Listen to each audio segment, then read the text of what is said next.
Shalom semuanya, selamat malam. Perkenalkan, saya perkenalan dulu ya. Nama saya Alvaro Kevin Wasinsius Kasintana dengan NIM 23F10008.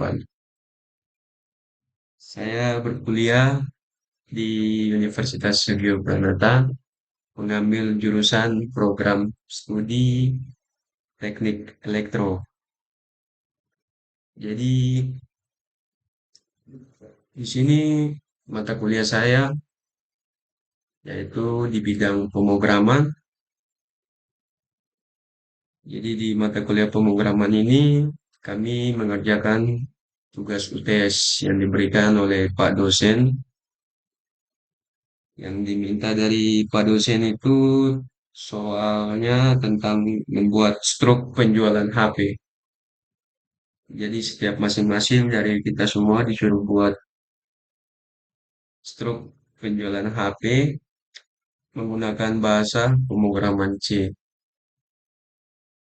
Jadi di sini bahasa yang saya gunakan dalam bahasa komputer pemrograman C itu bisa Anda lihat di sini. Saya akan scroll dulu sebelum saya menjelaskan semuanya, kalimat-kalimat yang saya gunakan, supaya lebih jelas saya tunjukkan dulu sampai di akhir, baru saya akan menjelaskan setiap detail kalimat-kalimat dan fungsi-fungsi dari kalimat tersebut. Jadi kalian bisa lihat dari awal sampai ke akhir. Saya akan scroll dengan sangat perlahan-lahan biar bisa Anda lihat dengan teliti. Jangan terlalu terburu-buru juga. Semoga kalian bisa mengerti, memahami. Mungkin agak sedikit ribet ya di sini, tapi kita berusaha semaksimal mungkin untuk mengerjakannya supaya ketika diupload nanti ke YouTube kalian bisa memahaminya.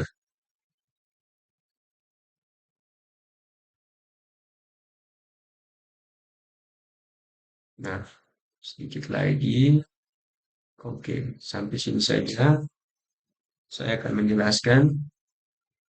Jadi, kalian akan mengerti dari awal ya, kalimat yang awal yang saya gunakan itu ada include. Nah, arti dari include ini adalah bagian dari struktur bahasa C, pemrograman bahasa komputer kalau bisa dibilang. Tujuannya untuk mengimpor fungsi-fungsi yang sudah didefinisikan pada header file. Seperti yang Anda lihat sendiri di atas, kalian bisa melihatnya, ya begitulah. Terus kita lihat di in, sini ada in. Nah, in ini berfungsi sebagai bagian tipe data yang dipakai untuk menampung angka bulat. Seperti Anda lihat ini, ada contohnya ini, seperti yang sudah saya kerjakan. Terus ke bagian yang berikutnya ada chart. Itu berfungsi sebagai tipe data yang dipakai untuk menampung input berupa huruf, seperti begini. Terus ada do and while. Kalau kalian nanti akan lihat sendiri, do and while itu berfungsi sebagai kode pengulangan. Jika Anda bisa lihat di sini, do and while itulah fungsinya. Terus di sini ada printf. Nah, printf ini berfungsi untuk menampilkan teks pada layar. Nah, teks tersebut nanti saya akan tampilkan ketika saya build and run. Nah, dan itu teks tersebut akan masuk ke situ. Jadi kalian akan bisa melihat seperti selamat datang, daftar smartphone, harga, dan stok. Semua yang tercantum di dalam situ. Terus saya akan lanjut lagi ke bagian yang lebih mendalam lagi. Misalnya Anda lihat di printf dan di akhirannya ini seperti ada persen %D, strap miring, N. Itu berfungsi sebagai membaca data yang sudah dideklarasi. Seperti gitu fungsinya. Terus saya akan ke unit-unit yang lebih terkecilnya lagi, saya akan pisahkan misalnya ada persen D. Nah, fungsi dari persen D ini yaitu membaca inputan berupa bilangan bulat. Anda bisa lihat sini ini memiliki fungsi seperti itu. Terus, nah, misalnya kalian lihat lagi ada di atasnya ada stripe miring N itu digunakan untuk memberi space atau spasi pada sebuah kalimat. Nah, di sini kalian bisa lihat ada label angka dan. Nah, di sini kalau kalian bisa lihat dengan jelas di scan F33 pada urutan 33 persen D tanda dalam kurung kutip 2 persen D koma. Nah, di sini ada label dan pilihan. Nah, di sini dia berfungsi sebagai melabelkan suatu data tersebut. Nah, seperti itu. Terus di bawahnya lagi di urutan 36 kalian bisa lihat dengan jelas ada switch sama case. Itu merupakan bentukan lain dari if atau else. Kalau kalian bisa lihat if di bawahnya ini nama else. Itulah bentukan lainnya. Terus pada akhiran ini semua switch pilihan case satu if jumlahnya ini terus else-nya terus printf terus di paling akhiran ini ada break. Nah, break ini gunanya untuk memberi jeda pada program tersebut. Seperti itu. Terus ada scan F persen C. Mana ya adik-adik?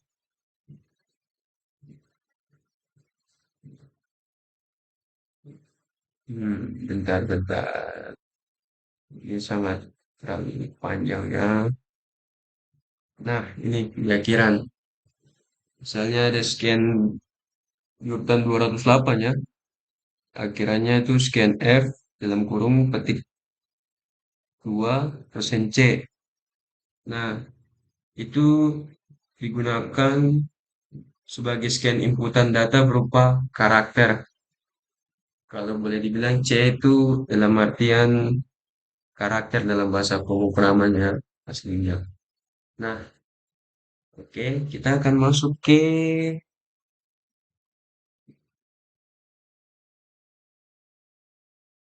layar. Kita akan masuk ke build and run-nya dari semua pemrograman yang telah saya buat ini. Saya akan build and run di sini. Dan kita sudah sampai ke sini. Di sini ada soal yang diberikan oleh Pak dosen dan kita harus memprogramkannya di sini. Jadi di soal ini Bapak dosennya minta pesan produk yang ada dengan jumlah yang masih ada dalam stok. Nah, pada pilihan tabel ini kita lihat tabel yang sudah jadi ini. Di sini saya tinggal pilih pilihan pertama misalnya ya daftar smartphone. Saya ingin membeli Redmi Note 13. Nah, sini saya tekan satu. Terus jumlah pesanan yang saya inginkan misalnya satu. Nah, gitu kan. Terus apakah munculkan di situ apakah Anda ingin menambah produk? Tekan yes, Y. Pilih di sini saya ingin membeli misalnya sesuai kemauan kita ya. Saya ingin lah apa membeli aksesorisnya gitu. Misalnya mungkin ada yang kurang di benak kalian, kalian bisa tambah gitu di aksesoris misalnya. Saya pilih 8 nih. Nah, terus jumlah pesanan saya beli satu aja dan banyak banyak. Nah, terus apakah Anda ingin menambah produk lagi? Cukup ya, mungkin sampai sini saja sesuai minat kalian sendiri ya. Nah, saya tekan N, no. Nah, di sini hasilnya dari total pembelian, nota belanja yang keluar, ada tercantum di sini total pembeliannya sama dengan 3.158.000. Kalau boleh dibilang ini ada trackernya, detail pesanannya sesuai. Nah, ini hasilnya. Misalnya ada, misalnya kita detail pesanan pesan satu Redmi Note 13, satu charger 33 watt. Nah, dengan harga Redmi 2.999.000 dan harga charger dengan harga 159.000 dan ditambahkan jadi total pesanan Anda adalah 3.158.000. Nah, gitu. Terus kita lanjut lagi. Soal pertama udah selesai, kita lanjut ke soal yang kedua. Nah, di sini saya akan build and run lagi supaya lebih jelas ya, teman-teman. Nah, di sini di soal kedua, pesan produk yang stoknya habis atau pesanannya melebihi stok yang tersedia. Nah, di sini ada dua opsi nih. Kita coba yang stoknya udah habis aja ya. Misalnya stok yang sudah habis kita lihat kan daftar cantumannya. Misalnya kita lihat 6, kita pilih. Terus kita pesannya 2.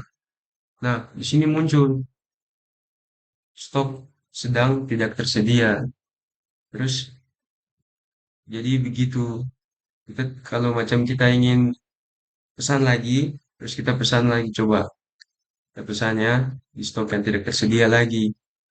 Kita misalnya pesan kita ingin beli aksesoris nih karena mungkin stok di HP apa daftar smartphone yang awal tadi kita beli tidak ada stoknya, kita coba mungkin ada berminat ke aksesoris nih misalnya di PB power bank Redmi 20.000 mAh misalnya ya, di kita pilih di angka 10 ini.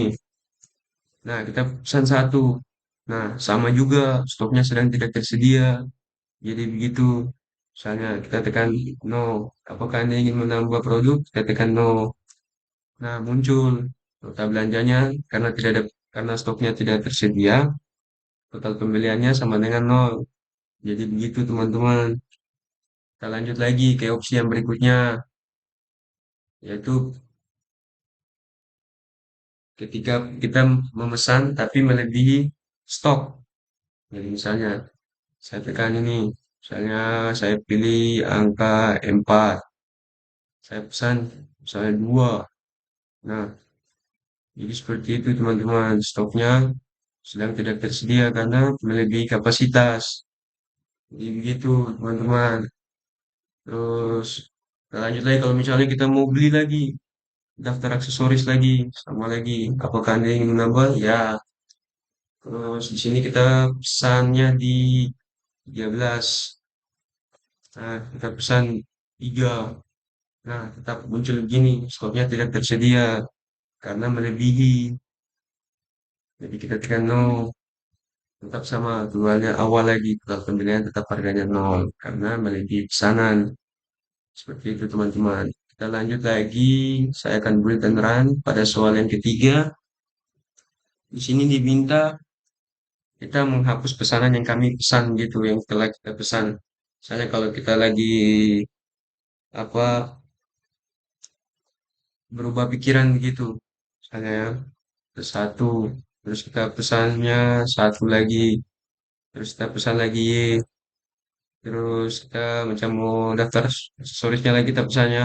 Misalnya kalau kita pesan angka berapa 13, terus kita pesan satu. Nah, selesai itu kita misalnya nih kita tekan R. Nah, kita mau reset begitu. Jadi total pembeliannya tetap akan muncul nol karena tidak ada. Terus kita ingin mengulang lagi coba. Nah, jadi seperti itu teman-teman. Terus hapus. Uh, jadi kita lanjut lagi ke hapus pesanan Anda ya teman-teman semua. Nah, di sini ada misalnya kita pesan satu, satu, terus Y, terus kita pesan di daftar aksesorisnya lagi 8, tadi pesan jumlahnya satu, terus kita mau menghapus pesanan karena berubah pikirannya R, kita tekan R aja untuk mereset. Nah, seperti ini. Jadi dia akan terreset semuanya teman-teman. Terus kita akan lanjut ke diminta lagi soal yang keempat, tampilkan hasil akhir pesan. Dan kita akan beri generalnya. Jadi di sini misalnya sama seperti lagi kayak tadi. Terus kita daftar smartphone-nya, kita pilih satu, terus kita pilih dua. Terus kita lanjut lagi ke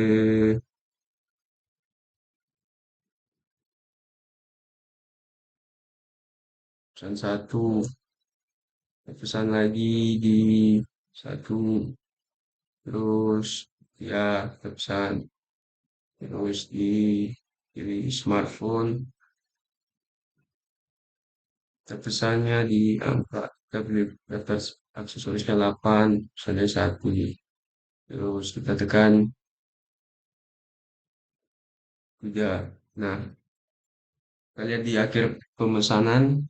Nah, itu ada penjumlahan detail pesanan Anda. Di akhirnya kita bisa lihat sesuai dengan soal yang diminta oleh Pak dosen.